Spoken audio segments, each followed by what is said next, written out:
হ্যামিলনের বাঁশিওয়ালার কথা আমাদের সকলের জানা। তেমনি এক বাঁশিওয়ালার বাঁশির সুরে উজাড় হয়ে যায় সম্পূর্ণ গ্রাম। সমাজের কিছু স্বার্থপর মানুষের নিজেদের স্বার্থ হাসিলের পর একজন নিরীহ মানুষকে ধোঁকা দেওয়ার পরিণতি কতটা ভয়ঙ্কর হতে পারে, ঠিক তেমনি একটা কাহিনী নিয়ে নির্মিত কোরিয়ান মুভি দ্য পাইপার। উপকারীর উপকার স্বীকার না করে বরং তার সাথে বেইমানি করে শেষ পরিণতি গ্রামের ধ্বংস ডেকে নিয়ে আসে, যা থেকে বাচ্চারা পর্যন্ত রেহাই পায় না।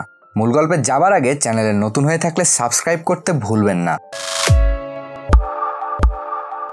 সময়টা 1950 সালের কোরিয়ান যুদ্ধের শেষের দিকে। কিম এবং তার ছেলে সিউলের দিকে যাচ্ছে, কারণ কিমের ছেলের টিবি রোগ হয়েছে। টিবি রোগের চিকিৎসা একমাত্র সিউলেই হয়।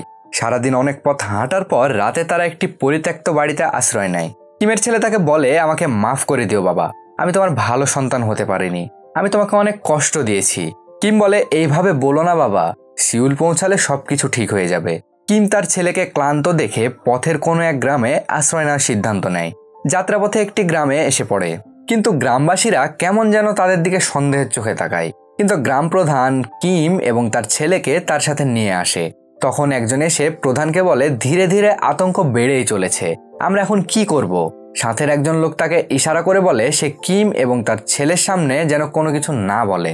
আশেপাশের মানুষ কিম এবং তার ছেলের দিকে কেমন যেন অদ্ভুতভাবে তাকাচ্ছিল।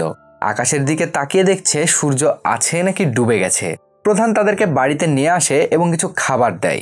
প্রধান কিমকে জিজ্ঞেস করে, তুমি কি করো? কিম বলে, আমি বাঁশি বাজাই এবং গাছের লতাপাতা দিয়ে ওষুধ বানানোর অভিজ্ঞতা আছে আমার, এসব করে আমার দিন চলে যায়। কিম প্রধানকে বলে, আমরা কি 2-3 দিন আপনাদের এখানে মেহমান হিসেবে থাকতে পারি? আমার ছেলের টিবি রোগ হয়েছে, সে হাঁটতে হাঁটতে অনেক ক্লান্ত হয়ে গেছে। আমরা বেশি দিন থাকবো না, কারণ আমার ছেলেকে ডাক্তার দেখাতে সিউল নিয়ে যাচ্ছি। এই বলে প্রধানকে ডাক্তারের ঠিকানা দেখায়। ঠিকানাটি ইংরেজি লেখা। প্রধান ইংরেজি পড়তে জানতো না, কিন্তু এমন একটা ভাব করে যেন সে সব কিছুই বুঝতে পারছে। সে বলে, এখানে লেখা তোমাকে 1 সপ্তাহের মধ্যেই সিউলে যেতে হবে, না হলে তোমার ছেলের চিকিৎসা হবে না, তাই তোমাদের এখনই রওনা দেওয়া উচিত। কিম তাকে বলে, হ্যাঁ ঠিক বলেছেন, কিন্তু আমার ছেলের অবস্থা খুব খারাপ, তাই আমাদের অন্তত একটি রাত এখানে থাকতে দেন। এই বলে সে একটি আমেরিকান সিগারেটের প্যাকেট তার দিকে বাড়িয়ে দেয়। তখনকার দিনে আমেরিকান সিগারেট খুবই মূল্যবান জিনিস হিসেবে গণ্য হতো। প্রধান সেটা দেখে খুব খুশি হয় এবং তাকে 1 রাতের জন্য থাকতে অনুমতি দেয়, কিন্তু একটা শর্ত দেয়, কোরিয়ার যুদ্ধ শেষ হয়েছে এটা যেন সে কাউকে না বলে। এদিকে মিশুক নামের এক মেয়ে ডিম ভাঙলে তার কুসুম হলুদের পরিবর্তে লাল বের হয়। এটা দেখে প্রধান বলে, তুমি তো সামান হয়ে গেছো। কোরিয়াতে পূজারী বা আধ্যাত্মিক লোকদের সামান বলা হয়। প্রধান সবাইকে বলে, তোমরা উৎসব করতে থাকো, আমরা নতুন সামান পেয়ে গেছি, এখন শুধু গ্রামের কল্যাণ হবে। রাতে প্রধান কিমকে সবার সাথে পরিচয় করিয়ে দেয়। প্রধান বলে, সেও আমাদের মতো একজন মানুষ যে যুদ্ধ থেকে বাঁচার জন্য এখানে পালিয়ে এসেছে। তার পায়ে গুলি লাগায় সে খুঁড়িয়ে হাঁটে। তখন সেখানকার একজন গ্রাম প্রধানকে বলে, আপনি আমাদের ওয়াদা করেছেন সবকিছু ঠিক করে দেবেন, কিন্তু এখন পর্যন্ত এর কোনো সমাধানই হয়নি। প্রধান তখন রেগে বলে ওঠে, তাহলে কে সমাধান করবে? তুমি? সে সবাইকে উদ্দেশ্য করে বলে, কে সমাধান করতে পারবে শুনি? তখন কিমের ছেলে বলে ওঠে, আমার বাবা। কিম তাদেরকে বলে, আপনাদের সমস্যা হলো ইঁদুর, তাই নয় কি? প্রধানের ছেলে বলে ওঠে, তাদেরকে সামান্য ভেবো না, আমরা তাদেরকে মারার অনেকভাবে চেষ্টা করেছি, কিন্তু এগুলো খুব ভয়ঙ্কর, তাদের কোনোভাবেই নিয়ন্ত্রণ করা যায় না। তখন গ্রামের অন্যান্যরা বলে, কিমকে একবার সুযোগ দেওয়া উচিত। প্রধান এক প্রকার বাধ্য হয়ে কিমকে ইঁদুর তাড়ানোর কাজ দেয়। সে কিমকে বলে, তুমি ইঁদুর তাড়াতে পারলে একটি গরু সমপরিমাণ মূল্য দেওয়া হবে, কিন্তু কিম বলে, এই কাজের জন্য আমাকে একটা শূকরের টাকা দিলেই যথেষ্ট।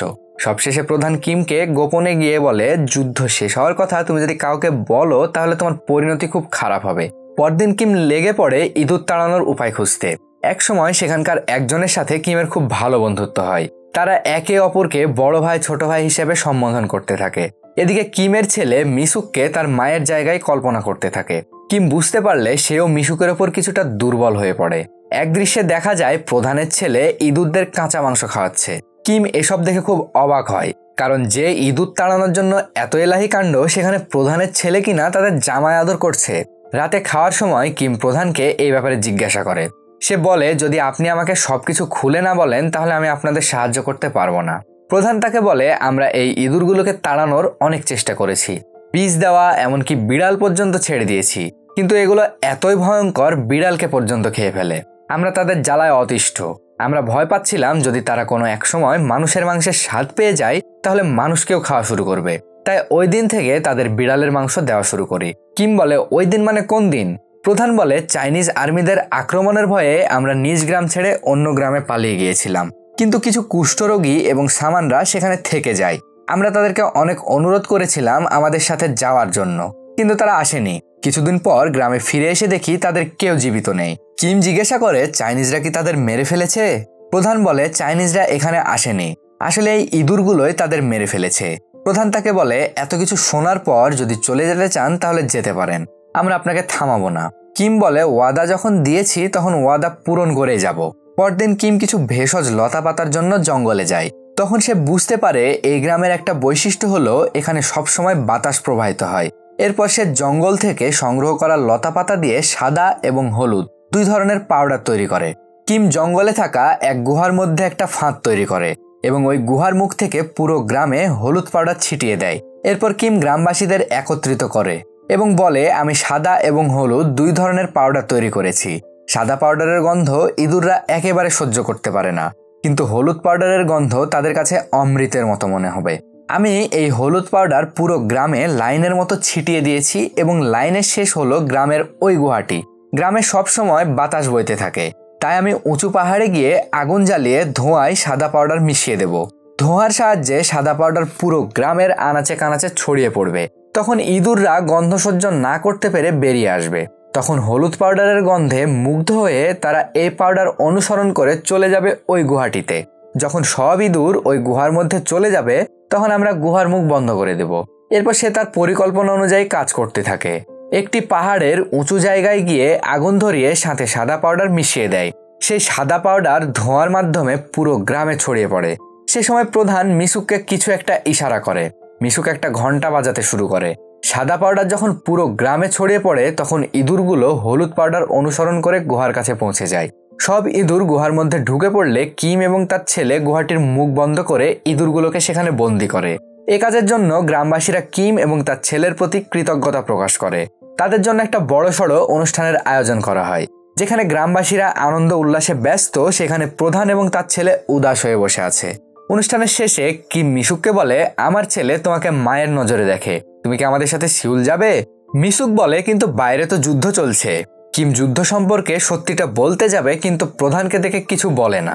মিশুক চলে যাওয়ার আগে কিম তাকে একটা হেয়ার ব্যান্ড উপহার দেয়। কিছুক্ষণ পর মিশুকের কাছে প্রধান এসে বলে, তুমি কিমের সাথে পালানোর চেষ্টা করছো না তো? ভুলে যেও না আমি তোমাকে রাস্তার মেয়ে থেকে এই গ্রামের সামান বানিয়েছি। সে আরো বলে, তুমি কি তাকে আগের সামানের ব্যাপারে কিছু বলেছো? মিশুক বলে, না, আমি কাউকে কিছুই বলিনি। পরের দৃশ্যে অতীতের কিছু ঘটনা দেখানো হয়, সেখানে আমরা এই মুভির আসল কাহিনী জানতে পারবো। প্রধান এবং গ্রামবাসীরা কুষ্ঠরোগী এবং সামানের কাছে ভিক্ষা চাইছে এখানে আশ্রয় দেওয়ার জন্য। তখন তারা বলে, কুষ্ঠ হয়েছে বলে আমাদের সবসময় তোমরা ঘৃণা করেছো, এমনকি তোমরা আমাদের নিজেদের গ্রাম থেকে বের করে দিয়েছো। এখন সৈন্যরা তোমাদের আক্রমণ করায় নির্লজ্জের মতো চলে এসেছো আমাদের কাছে আশ্রয় চাইতে। তারা গ্রামবাসীরা সেখানে আশ্রয় দেয় না। তখন প্রধান সেখানে থাকা ছোট বাচ্চাদের চিমটি কেটে কান্না করাতে থাকে আর তাদের দোহাই দিয়ে আশ্রয় চাই। শেষ পর্যন্ত বাচ্চাদের দিকে তাকিয়ে কুষ্ঠরোগী ও সামানরা লোকজনদের থাকতে দেয়। কিন্তু খারাপকে যতই ভালো করার চেষ্টা করেন না কেন, তারা আবার খারাপ পথই খুঁজে নেবে। কিছুদিন পর গ্রামবাসীরা এবার কুষ্ঠরোগে আক্রান্ত লোকদের এবং সামানকে ওই গুহায় বন্ধ করে রাখে। গুহার ভেতরের ইঁদুর দুর্বল হয়ে যাওয়া কুষ্ঠরোগীদের খেয়ে ফেলে। শেষ পর্যন্ত সামান জীবিত থাকে এবং তাকে দেখে এমন ভয়ানক লাগছে মনে হবে সেও তার পেটের ক্ষুধা মেটানোর জন্য ওই মৃত মানুষ খেয়ে ফেলেছে। প্রধান সামানকে বলে, এখন কোনো কুষ্ঠরোগী বেঁচে নেই, তুমি আমাদের সাথে থাকতে পারো। সামান বলে, তোমাদের বাচ্চাদের উপর দয়া দেখিয়ে আমরা এখানে থাকতে দিয়েছি, কিন্তু তোমরা আমাদের ছোঁয়াচে রোগ বলে সবাইকে বন্দি করে মেরে ফেললে। আমি তোমাদের অভিশাপ দিয়ে যাচ্ছি, এমন একদিন আসবে যেদিন দিনের বেলায় সূর্য উঠবে না, রাতে কোনো চাঁদ থাকবে না। তখন এক মেহমানের আগমন ঘটবে আর তার হাতেই হবে তোমাদের মৃত্যু। আর যে বাচ্চাদের দোহাই দিয়ে তোমরা এখানে আশ্রয় নিয়েছো তারাও মৃত্যুর হাত থেকে রক্ষা পাবে না। প্রধান এ কথা শুনে রেগে সামানকে ওই গুহাতে আগুনে জ্বালিয়ে মারে। আর সেদিনের পর থেকে এসব মাংস খেকো ইঁদুর ছড়িয়ে পড়েছে সারা গ্রামে। দৃশ্য আবার বর্তমানে চলে আসে। গ্রামবাসীরা নিজেদের মধ্যে আলোচনা করছে কেমন হবে যদি কিমকে আমাদের প্রধান করা যায়। সে আমাদের বর্তমান প্রধানের থেকে অনেক বুদ্ধিমান, জ্ঞানী এবং আমাদের বিভিন্ন সমস্যার সমাধান করতে পারে। তখন সেখানে প্রধান চলে আসে। সে এতক্ষণ আড়াল থেকে সব কথা শুনেছে। প্রধান চালাকি করে সবাইকে কিমের বিরুদ্ধে খেপিয়ে তুলে। সে তাদেরকে বলে, তোমরা কি আগের সামানের অভিশাপের কথা ভুলে গেছো? আমাদের ধ্বংস এক মেহমানের হাতেই হবে। তোমরা একটু ভেবে দেখো, ম্যাপের মধ্যে না থাকা গ্রাম সে কিভাবে খুঁজে পেল, আর যেই দূর আমরা এত চেষ্টা করেও তাড়াতে পারিনি সে সহজেই তাড়িয়ে দিল। প্রধান বলে, আমার মনে হয় সে একজন চাইনিজ গুপ্তচর। এখান থেকে ফিরেই সকল চাইনিজ সৈন্যদের এখানে সে নিয়ে আসবে। গ্রামবাসীরা হতাশ হয়ে বলে, তাহলে আমাদের এবার কি হবে? প্রধান বলে, সে এখান থেকে ফিরলে তো এসব ঘটবে, আর যদি নাই ফিরতে পারে তাহলে? মানে বুঝতেই পারছেন কতটা ক্ষমতালোভী আর স্বার্থপর হলে একজন নিরপরাধ মানুষকে মুহূর্তে অপরাধী বানিয়ে ফেলা যায়। এদিকে কিম মিশুককে তার সাথে যাওয়ার জন্য অনুরোধ করছে। মিশুক তাকে বলে, বাইরে তো যুদ্ধ চলছে। তখন কিম বলে, সিউলে কিছুদিনের জন্য যুদ্ধ থেমে গেছে। কথা শুনে মিশুক সাথে যেতে রাজি হয়। এই খুশিতে কিম প্রধানের কাছে চলে আসে তার টাকা নেওয়ার জন্য। প্রধান বলে, তোমার টাকা গুছিয়ে রাখা আছে, তবে টাকা নেওয়ার আগে ওখানে কি একটা পড়ে আছে সেটি নিয়ে এসো। ওখানে পড়েছিল একটা মরা বিড়াল। প্রধান কিমকে বলে, তুমি যদি ইঁদুর ভাগিয়েই থাকো তাহলে বিড়ালটি কে মারলো? কিম কাঁদো কাঁদো গলায় বলে, তোমরা তো সবই দেখেছো, আমি ইঁদুর ভাগিয়েছি, তাহলে কেন তোমরা আমার সাথে এমনটা করছো? কথা বলে কিম তার টাকা নিতে যাবে, তখন প্রধানের ছেলে কিমের আঙ্গুল কেটে ফেলে। প্রধান কিমের ব্যাগে থাকা সিউলের ডাক্তারের ঠিকানা বের করে সবাইকে দেখিয়ে বলে, এটা একটা গোপন চিঠি চীনা সৈন্যদের জন্য, আর সে ধোঁয়া তৈরি করেছিল ইঁদুর ভাগানোর জন্য নয়, বরং সৈন্যদের খবর পাঠানোর জন্য।